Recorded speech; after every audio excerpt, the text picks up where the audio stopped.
হে everyone, কি অবস্থা সবার? আশা করি সকলে অনেক ভালো রয়েছেন। একটি ইউটিউব চ্যানেলকে প্রফেশনাল লুক দেওয়ার জন্য কিন্তু লোগোর পাশাপাশি কিন্তু ব্যানারও কিন্তু অত্যন্ত গুরুত্বপূর্ণ ভূমিকা পালন করে থাকে। তো আমরা দেখা যাচ্ছে যে অনেকে কি করি, নতুন ইউটিউবে কাজ শুরু করি, সেক্ষেত্রে আমরা হয়তো বা দেখা যাচ্ছে যে সুন্দর একটা ব্যানার তৈরি করতে পারি না। তো আজকের এই ভিডিওতে আমি আপনাদেরকে দেখাবো যে আসলে আপনি আপনার হাতের মোবাইলটা দিয়ে কিভাবে প্রফেশনাল মানের একটা ব্যানার আপনি তৈরি করতে পারবেন। এর জন্য আপনাকে অবশ্যই পুরো ভিডিওটি মনোযোগ সহকারে দেখতে হবে। আর হ্যাঁ, এর জন্য আপনার অবশ্যই একটা অ্যাপসের প্রয়োজন হবে, যার নাম হচ্ছে পিক্সেল ল্যাব অ্যাপ। তো এই অ্যাপটা আপনারা প্লে স্টোরে পেয়ে যাবেন, অথবা আমি আমার ভিডিও ডিসক্রিপশন বক্সে এই অ্যাপটা লিঙ্ক দিয়ে দিব, আপনারা চাইলে সেখান থেকে গিয়েও ইনস্টল করে নিতে পারবেন। তো চলুন এখন কথা না বাড়িয়ে ভিডিওটা শুরু করা যাক। এর জন্য আমি সরাসরি চলে আসলাম আমার মোবাইলের পিক্সেল ল্যাব অ্যাপের ভিতরে। আসার পর দেখতে পাচ্ছেন এখানে একটা টেক্সট রয়েছে। এই টেক্সটটা আমরা কি করব, সর্বপ্রথম ডিলিট করে নিব। তো এর জন্য উপর থেকে এই যে এখানে ডিলিট আইকন রয়েছে, এটার উপরে ক্লিক করলাম। ক্লিক করার পর এখান থেকে ওকে করে দিলাম। ওকে করে দেওয়ার পর এখন আমরা কি করব, আমরা আমাদের যে ইউটিউব চ্যানেলের ব্যানারটা তৈরি করব, সেই ব্যানারের সাইজটা সিলেক্ট করে নিব। সেজন্য এই যে উপরে এখানে 3 ডট রয়েছে, আমরা কি করব, এই 3 ডটে ক্লিক করলাম। ক্লিক করার পর দেখতে পাচ্ছেন এখানে লেখা রয়েছে ইমেজ সাইজ। ইমেজ সাইজের মধ্যে ক্লিক করে দিলাম। ইমেজ সাইজের মধ্যে ক্লিক করে দেওয়ার পর এখান থেকে কাস্টমারের উপরে ক্লিক করব। কাস্টমারের উপরে ক্লিক করে দেওয়ার পর এখান থেকে এই যে ইউটিউব চ্যানেল ব্যানার যে লেখাটা রয়েছে সেটার উপরে ক্লিক করলাম। ক্লিক করার পর ওকে করে দিলাম। ক্লিক করার পর এখান থেকে আমরা কি করব, এই কালারটাকে চেঞ্জ করে নিব। তো এর জন্য আমরা কি করব, এই যে এখানে এই আইকনটা রয়েছে, এই আইকনটার মধ্যে ক্লিক করে দিলাম। ক্লিক করে দেওয়ার পর কালারে ক্লিক করে দিলাম। কালারে ক্লিক করে দেওয়ার পর এখানে এই যে উপরে লেখা রয়েছে কালার, আবারও কি করলাম, কালার লেখার উপরে ক্লিক করলাম। ক্লিক করার পর আমরা কি করব, এখান থেকে একটা কালার সিলেক্ট করে দিব। তো আমি এখান থেকে একটা কালার সিলেক্ট করে দিচ্ছি। ক্লিক করে দেওয়ার পর আমি কি করলাম, এই কালারটাকে এখান থেকে সিলেক্ট করে দিলাম। সিলেক্ট করে দেওয়ার পর এখান থেকে আমি কি করব, এই যে টিক আইকন রয়েছে, টিক আইকনে ক্লিক করে দিলাম। ক্লিক করে দেওয়ার পর এখন আমরা কি করব, এই ব্যানারটিকে তৈরি করার জন্য বেশ কিছু টেমপ্লেট এখানে ইউজ করব। তো সবগুলো টেমপ্লেটের লিঙ্ক আমি আমার ভিডিও ডিসক্রিপশন বক্সে দিয়ে দিব, আপনারা চাইলে সেখান থেকে গিয়ে ডাউনলোড করে ইউজ করতে পারবেন। তো এখন আমরা কি করব, ইউটিউব চ্যানেল ব্যানারের জন্য একটা টেমপ্লেট ইউজ করব। সেজন্য আমরা যে কাজটি করব, এই যে উপরে এখানে প্লাস আইকন রয়েছে, প্লাস আইকনে ক্লিক করে দিলাম। প্লাস আইকনে ক্লিক করে দেওয়ার পর এখানে লেখা রয়েছে ফ্রম গ্যালারি, ফ্রম গ্যালারিতে ক্লিক করে দিলাম। ক্লিক করে দেওয়ার পর আমরা কি করব, আমরা আমাদের ইউটিউব চ্যানেলের যে ব্যানারের টেমপ্লেটটা রয়েছে সেই টেমপ্লেটের উপরে ক্লিক করে দিলাম। ক্লিক করে দেওয়ার পর এখান থেকে আমরা কি করব, আবার টিক মার্কে ক্লিক করে দিলাম। টিক মার্কে ক্লিক করে দেওয়ার পর এখন আমরা কি করব, এই ব্যানারটাকে কি করব, রিলেটিভ সাইজ করে নিব। তো এর জন্য আমরা কি করব, এই যে এখানে এই যে গোল আইকনটা রয়েছে এটার মধ্যে ক্লিক করে দিলাম। ক্লিক করে দেওয়ার পর এখানে দেখতে পাচ্ছেন লেখা রয়েছে রিলেটিভ সাইজ, এটার মধ্যে ক্লিক করে দিলাম। এটার মধ্যে ক্লিক করে দেওয়ার পর এখানে দেখতে পাচ্ছেন যে উইডের মধ্যে কিন্তু 74% করা রয়েছে। তো আমরা কি করব, এটাকে টেনে 100% করে দিলাম। করে দেওয়ার পর এখান থেকে আমরা কি করব, আবার টিক মার্কে ক্লিক করে দিলাম। ক্লিক করে দেওয়ার পর আমরা কি করব, এই টেমপ্লেটটাকে এখন লক করে নিব। সেজন্য আমরা এই যে উপর থেকে এই আইকনটার মধ্যে ক্লিক করে দিলাম।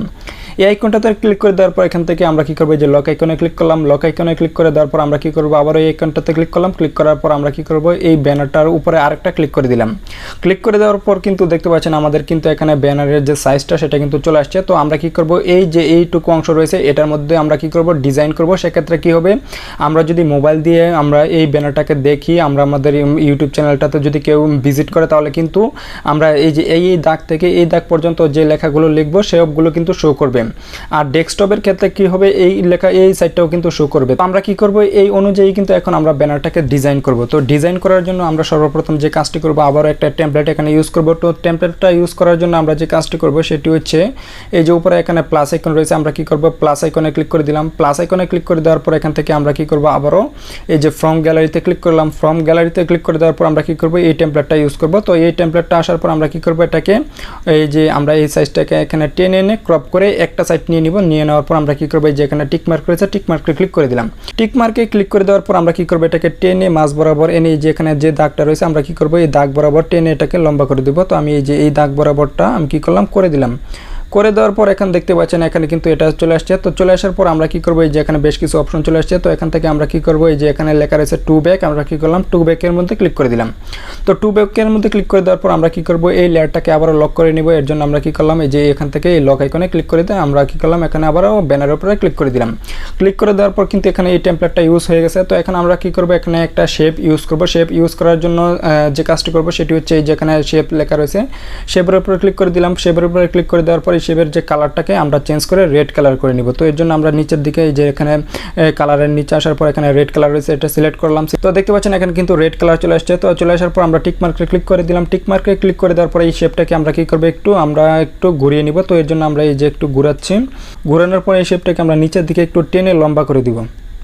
তো টেনে লম্বা করে দেওয়ার পর আমরা কি করব শেপটাকে এখানে ইউজ করলাম, ইউজ করার পর আমরা কি করব একটু ঘুরিয়ে নিচ্ছি। তো নিচের দাগটা কিন্তু আমি এখানে বরাবর করে দিয়েছি, বরাবর করে দেওয়ার পর আমরা কি করব আবারও টু ব্যাকে ক্লিক করে দিলাম। টু ব্যাকে ক্লিক করে দেওয়ার পর কিন্তু এখানে রেড কালারটা কিন্তু চলে আসছে। তো এটাকে আমরা কি করব এখান থেকে এই যে লক করে নিব। তো এর জন্য উপরে ক্লিক করলাম, ক্লিক করার পর এখান থেকে আমরা কি করব এই যে লক আইকনটা রয়েছে লক আইকনে ক্লিক করে দিলাম। ক্লিক করে দেওয়ার পর আবারও কি করব এখানে ক্লিক করে ব্যানারের উপরে ক্লিক করে দিলাম। ক্লিক করে দেওয়ার পর এখন আমরা কি করব আমরা আমাদের ইউটিউব চ্যানেলের যে লোগোটা রয়েছে সেই লোগোটা এখানে ইউজ করব। সেক্ষেত্রে আমরা কি করব এখান থেকে আবারও কি করব এই যে প্লাস আইকনে ক্লিক করলাম, প্লাস আইকনে ক্লিক করার পর ফ্রম গ্যালারিতে ক্লিক করলাম। ফ্রম গ্যালারিতে ক্লিক করে দেওয়ার পর আমরা কি করব এখানে আমাদের ইউটিউব চ্যানেলের যে লোগোটা সেটা ইউজ করব। তো এর জন্য আমি কি করলাম লোগোর উপরে ক্লিক করে দিলাম। লোগোর উপরে ক্লিক করে দেওয়ার পর এখন আমরা কি করব লোগোর যে শেপটা সেটাকে আমরা কি করব একটু গোল আকার করে নিব। সেই জন্য আমরা এই যে এখানে গোল আইকন রয়েছে আমরা কি করব এটার মধ্যে ক্লিক করলাম। এটার মধ্যে ক্লিক করার পর আমরা কি করব এখান থেকে টিক মার্কে ক্লিক করে দিলাম। টিক মার্কে ক্লিক করে দেওয়ার পর আমরা কি করব এটাকে একটু ছোট করে দিব টেনে। তো আমি দেখতে পাচ্ছেন এই লোগোটাকে আমি ছোট করে দিচ্ছি। তো ছোট করে দেওয়ার পর এখানে দেখতে পাচ্ছেন আমি কি করব এই বরাবর আমি আমার ইউটিউব চ্যানেলের লোগোটা রেখে দিলাম। লোগোটা রেখে দেওয়ার পর আমরা কি করব এই লোগোটাতে একটা স্ট্রোক অ্যাড করব। সেই জন্য আমরা কি করব যে স্ক্রল করে নিচের দিকে আসার পর এখানে লেখা রয়েছে স্ট্রোক, স্ট্রোকের উপরে ক্লিক করলাম। স্ট্রোকের উপরে ক্লিক করার পর এখানে দেখতে পাচ্ছেন লেখা রয়েছে এনেবল, এনেবলের উপরে ক্লিক করে দিলাম। এনেবলের উপরে ক্লিক করে দেওয়ার পর এখানে কিন্তু রেড কালারের একটা স্ট্রোক কিন্তু চলে আসছে। তো এখন আমরা কি করব এই স্ট্রোকটাকে দেওয়ার পরে আমরা কি করলাম টিক মার্কে ক্লিক করে দিলাম। টিক মার্কে ক্লিক করে দেওয়ার পর আবার আমরা কি করব ব্যানারটার উপরে ক্লিক করে দিলাম। ক্লিক করে দেওয়ার পর কিন্তু আমাদের লোগোটা কিন্তু চলে আসছে। তো এখন আমরা কি করব এখানে আমরা আমাদের ইউটিউব চ্যানেলের নামটা দিয়ে দিব। তো সেক্ষেত্রে আমরা যে কাজটি করব সেটি হচ্ছে এই যে আমরা এখান থেকে এই যে এর যে আইকনটা রয়েছে এই এর আইকনে আমরা কি করব ক্লিক করে দিলাম। ক্লিক করার পর এখানে দেখতে পাচ্ছেন যে লেখা রয়েছে টেক্সট, টেক্সটের উপর ক্লিক করে দিলাম। টেক্সটের উপর ক্লিক করে দেওয়ার পর এখানে দেখতে পাচ্ছেন যে একটা পেন আইকন রয়েছে, পেন আইকনে এখানে লেখা রয়েছে এডিট, এটার উপরে ক্লিক করে দিলাম। ক্লিক করার পর এখানে দেখতে পাচ্ছেন যে এখানে নিউ টেক্সট লেখা রয়েছে, এটাকে আমরা কি করব রিমুভ করে নিব। রিমুভ করে নেওয়ার পর আমি আমার ইউটিউব চ্যানেলের নামটা দিয়ে দিচ্ছি। তো আপনারা আপনাদের ইউটিউব চ্যানেলের নামটা এখানে দিয়ে দিবেন। তো সেক্ষেত্রে আমি আমার ইউটিউব চ্যানেলের নামটা এখানে বসিয়ে দিচ্ছি। তো দেখতে পাচ্ছেন আমি আমার ইউটিউব চ্যানেলের নামটা দিলাম। নামটা দেওয়ার পর এখান থেকে ডানে ক্লিক করে দিলাম। ডানে ক্লিক করে দেওয়ার পর এখান থেকে আমি কি করলাম ওকেতে ক্লিক করে দিলাম। তারপর আমি কি করলাম এই লেখাটাকে টেনে ব্যানারের উপরে নিয়ে আসলাম। নিয়ে আসার পর এখানে আমরা কি করব এটাকে কাস্টম ফন্ট করে দিব। সেক্ষেত্রে আমরা স্ক্রল করে একটু নিচের দিকে যাব। নিচের দিকে যাওয়ার পর আমরা কি করব যে এখান থেকে ফ্রন্টে ক্লিক করব, লেখা রয়েছে ফ্রন্ট, ফ্রন্টের উপর ক্লিক করে দিলাম।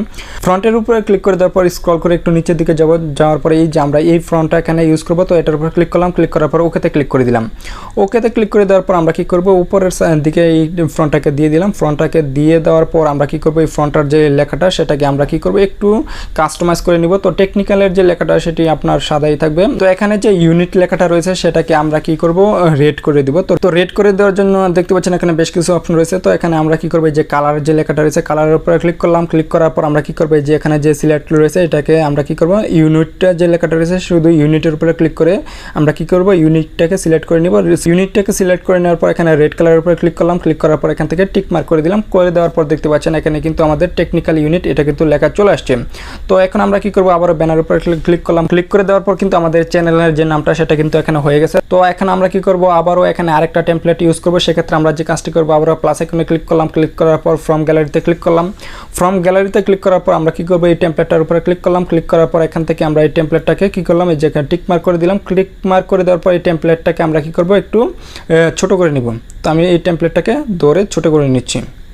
তো ধরে ছোট করে নেওয়ার পর আমরা দেখতে পাচ্ছেন এখানে টেমপ্লেটটা আমি এখানে বসিয়ে দিলাম। বসিয়ে দেওয়ার পর আমরা কি করব এই টেমপ্লেটের যে কালারটা সেটাকে আমরা কি করব হোয়াইট করে নিব। সেক্ষেত্রে আমরা কি করব যে এখানে যে গুলো আইকনটা রয়েছে এটার মধ্যে ক্লিক করলাম। ক্লিক করার পর এখানে কিন্তু বেশ কিছু অপশন চলে আসছে। তো এখান থেকে আমরা কালারে ক্লিক করলাম। কালারে ক্লিক করার পর এনেবলে ক্লিক করলাম। এনেবলে ক্লিক করার পর এখান থেকে আমরা কি করব এটাকে হোয়াইট করে দিব। তো এখান থেকে আমরা এই যে ডান দিকে এটা সোয়াইপ করে হোয়াইট কালারটা নিয়ে আসলাম।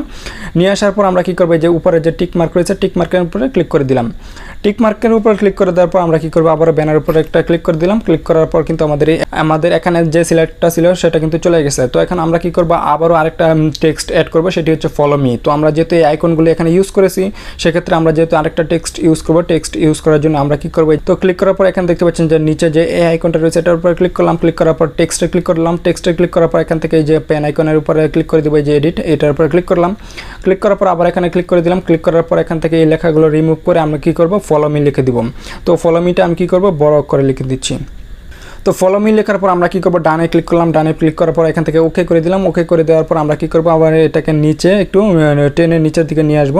তো নিয়ে আসার পর আমরা কি করব এই যে এখানে ফলো মি এটা দিয়ে দিলাম। তো আমরা কি করব এই ফ্রন্টটাকে একটু চাইলে আমরা কাস্টমাইজ করে নিতে পারি। সেক্ষেত্রে আমরা কি করব স্ক্রল করে নিচের দিকে যাব। নিচের দিকে যাওয়ার পর এখানে দেখতে পাচ্ছেন যে লেখা রয়েছে ফ্রন্টের উপরে ক্লিক করে দিলাম। ফ্রন্টের উপরে ক্লিক করে দেওয়ার পর এখান থেকে আমরা কি করব, এখানে যে এই যে ফ্রন্টটা রয়েছে এই ফ্রন্টটা আমরা ইউজ করার জন্য আমরা কি করলাম, এই ফ্রন্টটা সিলেক্ট করলাম। সিলেক্ট করার পর ওকেতে ক্লিক করে দিলাম। ওকেতে ক্লিক করে দেওয়ার পর এখানে আমরা কি করব, এই ফ্রন্টের উপরে একটা ব্যাকগ্রাউন্ড অ্যাড করব। সেক্ষেত্রে আমরা যে কাজটি করব, এই যে একটু নিচে আসার পর দেখতে পাচ্ছেন যে এখানে লেখা রয়েছে ব্যাকগ্রাউন্ড। আমরা কি করলাম, এটার উপরে ক্লিক করে দিলাম। ক্লিক করার পর এখান থেকে এনেবেলে ক্লিক করে দিলাম। এনেবেলে ক্লিক করে দেওয়ার পর আমরা কি করব, এটার থেকে আপনারা চাইলে যে কোনো একটা কালার এখান থেকে আপনারা সিলেক্ট করতে পারেন। তো দেখতে পাচ্ছেন আমি এখান থেকে একটা কালার সিলেক্ট করে দেবো। সেক্ষেত্রে আমি যেখানে ব্ল্যাক কালারের উপরে ক্লিক করলাম। ক্লিক করার পর কিন্তু এই যে দেখতে পাচ্ছেন এখানে কিন্তু ফলো মি এটা কিন্তু চলে আসছে। তো এখন কিন্তু আমাদের ব্যানারটা মোটামুটি তৈরি করা কমপ্লিট হয়ে গেছে। তো এখন আমরা কি করব, আবার এখানে দেখতে পাচ্ছেন যে এখানে একটা স্কোয়ার আইকন রয়েছে। আমরা কি করব, এটার মধ্যে ক্লিক করলাম। ক্লিক করার পর এখান থেকে কালারে ক্লিক করব। কালারে ক্লিক করার পর এখান থেকে আমরা কি করব, ব্ল্যাক করে দিব। তো এই যে ব্ল্যাক রয়েছে, ব্ল্যাকের মধ্যে ক্লিক করলাম। ব্ল্যাকের মধ্যে ক্লিক করে দেওয়ার পর এখান থেকে ওকে করে দিলাম। ওকে করে দেওয়ার পর দেখতে পাচ্ছেন আমাদের এই ব্যানারটা কিন্তু এখানে তৈরি হয়ে গেছে। তো আপনারা চাইলে আপনার ইচ্ছা মতো কিন্তু আপনারা এখানে কাস্টমাইজ করে নিতে পারেন। তো আমি কি করব, এই যে এখান থেকে যে ব্যানারের যে ফলো মি লেখাটা রয়েছে এটার ব্যাকগ্রাউন্ডটা আমি কি করব, আবারও চেঞ্জ করে দিচ্ছি। তো ক্লিক করে দেওয়ার পর এখন কিন্তু আমাদের ইউটিউব চ্যানেলের যে ব্যানারটা সেটা কিন্তু তৈরি হয়ে গেছে। তো এখন আমরা কি করব, এই ব্যানারটাকে সেভ করব। সেভ করার জন্য এই যে উপরে এখানে দেখতে পাচ্ছেন যে একটা আইকন রয়েছে, এটার উপরে ক্লিক করে দিবেন। ক্লিক করার পর এখান থেকে সেভ ইমেজে ক্লিক করবেন। সেভ ইমেজে ক্লিক করে দেওয়ার পর এখানে দেখতে পাচ্ছেন যে কোয়ালিটি এটা কিন্তু কাস্টম রয়েছে। তো আমরা এটাকে কি করব, একটু কোয়ালিটিটা চেঞ্জ করে নিব। তো চেঞ্জ করে নেওয়ার জন্য আমরা যে এখান থেকে আমরা কি করলাম, ভেরি হাই আলট্রাতে ক্লিক করলাম। ক্লিক করার পর এখানে দেখতে পাচ্ছেন যে উপরে কিন্তু লেখা রয়েছে সেভ টু গ্যালারি। আপনারা কি করবেন, এটার উপরে ক্লিক করে দিবেন। সেভ টু গ্যালারিতে ক্লিক করে দেওয়ার পর কিন্তু আমাদের ইউটিউব চ্যানেলের যে ব্যানারটা সেটা কিন্তু সেভ হয়ে গেছে। তো এভাবে কিন্তু আপনারা খুব সহজে একটি ইউটিউব চ্যানেলের জন্য ব্যানার তৈরি করতে পারেন।